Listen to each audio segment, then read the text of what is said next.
Սրտանց փառք տանք Տիրոջի եղբայրներ քույրեր։ Գոհություն մեր Փրկիչ Հիսուս Քրիստոսին։ Փառք մեր ամենակարող Աստծուն, որ մեր համար կյանք ա բերել։ Ես մի օրինակ եմ ուզում բերել եւ հավատում եմ, ովքեր այդ կարգավիճակում են ինձ լավ կհասկանան։ Ես որ նոր ապաշխարում եի եղբայրներ քույրեր, իմ նոր ապաշխարության շրջանում ինձ հետ մի քանի անգամ նման դեպք կատարվել է, երբ որ պաշտամունքի ժամանակ Սուրբ Հոգին տենց լուսավորում էր ինձ, ճանաչեցնել էր տալի մեղքի բնությանը, մեղքի հետ,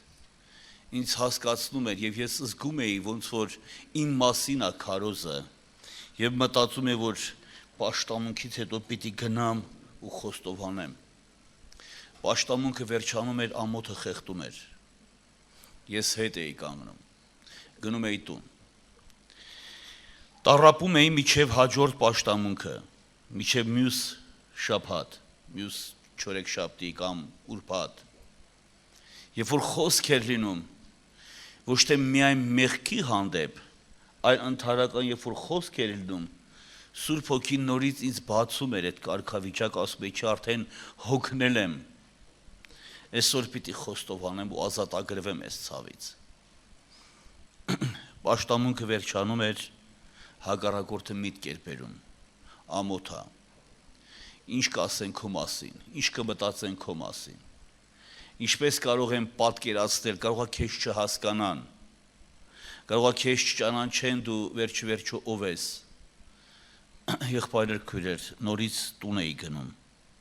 բայց ամբողջ ճանապարհին տենց տառապելով մտածում էի Տեր Աստված, ողորմություն արա ինձ զորացրու, ես կարողանամ համարձակ խոսել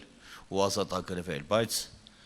տենց շարունակվում էր իմ կյանքում, ամիսներ, միգուցե եւ տարիներ, նման դժվարությունը տենց երկարում էր եւ ես անընդհատ պայքարի ու պատերազմի մեջ էի։ Ի վերջո, երբ որ գտնում էի ուժ, կարողություն, երբ որ Սուրբ Հոգին ի վերջո արդեն փշրում էր, ամեն բան մոռանում էի, ամոթ բան, դες մի կողմ էի դնում, գնում էի խոստովանվում, ես տեսնում էի եղբայրը, որի մոտ ես կանգնում էի, իմ սխալները, իմ մեղքերը խոստովանում, ինձ հետ հավասար լացում էր։ Եվ ես զգում էի, ասում էի Տեր Աստված ջան, ես ինչ մարդ եմ ես։ Ինձ թվում էր, թե այդ անձնավորությունը հեսա կասի ամոթ չէր քեզ։ Հեսա կանարգի ինձ, իսկ կասի ին բերեսով կտա, կասի հլա տարիքիդ նայի, հլա քո արածներին նայի։ Եվ այսպես սենց ուրախ դուրս էի գալի ու սկսում մտածել, ասում էի Աստված ջան, խի փրկությունը, ազատագրությունը այսքան հեշտ էր, եւ ես ամիսներ տառապում էի այս ցավից։ Քույրեր եղբայրներ, ես հավատում եմ եւ տեսնում եմ շատ հոգիներ այդ հոգեբանությունով եկել են այստեղ, իրանց սրտի մեջ որոշում ունենալով, որ գնամ Սուրբ Հոգուց առած, կարողանամ մոտենամ, խոստովանեմ իմ սխալներս, ասեմ, ազատագրվեմ, բժշկվեմ, գնամ մեր տուն։ Բայց շատ եղբայրեր ու քույրեր նստած տեղը սենց մտածում են, բայց վեր կենալուց պաշտամունքից հետո ասում են լավ է վաղը, առավոտ ճաշին, լավ այսօր հարմար չի։ Եղբայրները կարող է հոգնած են, քուրեր եղբայրներ ջան, մի կանգնի տենց։ Դու տանջվելու ես։ Այդ հոգեբանությամբ դառ ու դարտակ գնալու ես եւ վերջում ասելու ես ոչ մի օրհնություն չստացա ես երկնքից։ Իմ խնդրանքն է քեզ Հիսուսի անունով։ Ես չեմ ասում մեկից առած, ես չեմ ասում ուրիշից սովորած, ես ասում եմ իմ կյանքից, Սուրբ Հոգու մեծ հայտնությունից մի ամանչի, մի պահի, մի տառապի, ազատագրվի, խաղաղություն ունեցի։ Այդ տառապանքը ազդելու է քո ընտանիքի վրա, այդ տառապանքը ազդելու է քո եւ ծնող հարաբերության վրա, այդ տառապանքը ազդելու է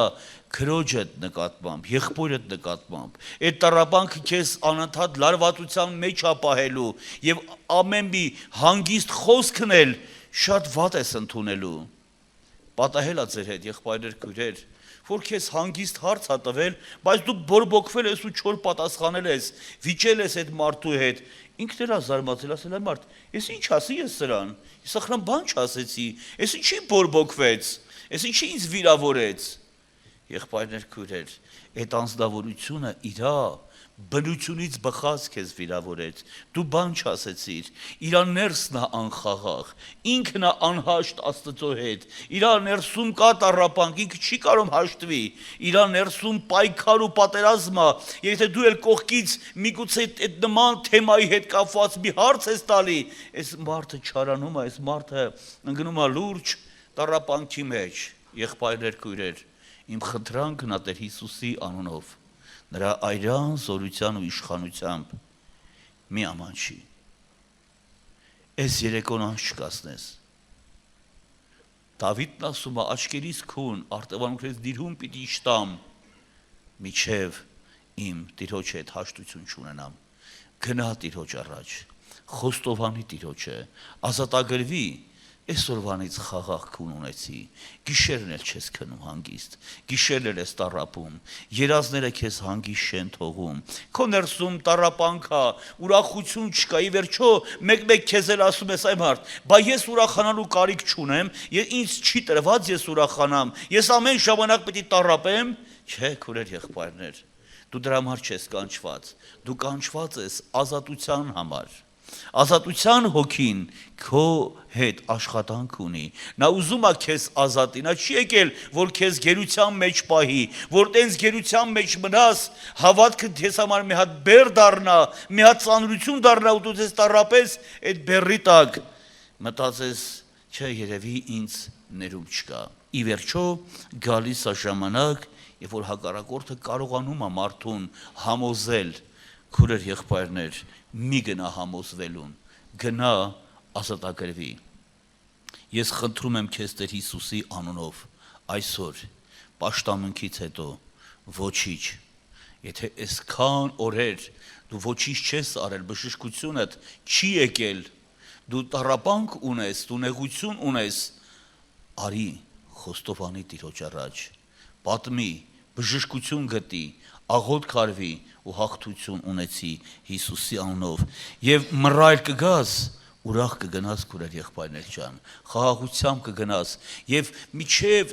դռնից դուրս գաս, երեսդ կպիտի փայլի, ուրախություն պիտի գա քո վրա, ինչի, որովհետև ուրախության վրա դու ծածկոց ես դրել, ուրախության վրա դու արգելք ես դրել, չես թողել ուրախությունդ կատարյալ լինի եւ Աստծո հոգին ուզում է քո ուրախությունը կատարյալ անի, փառք մեր ամենակարող Աստծուն, ես հավատում եմ քուրեր եղբայրներ, որ կան այստեղ հոգիներ եւ նրանք այս կարգավիճակում են, հիմի էլ նստած ասում են, շնորհակալ ենք Աստված, այսա ինձ ա վերաբերվում, այո քուրս, այո եղբայրս, հենց քեզ ա վերաբերվում, դու կանգնի Տիրոջ առաջ, մոտեցի, ազատագրվի ու բժշկվի, փառք մեր ամենակարող Աստծուն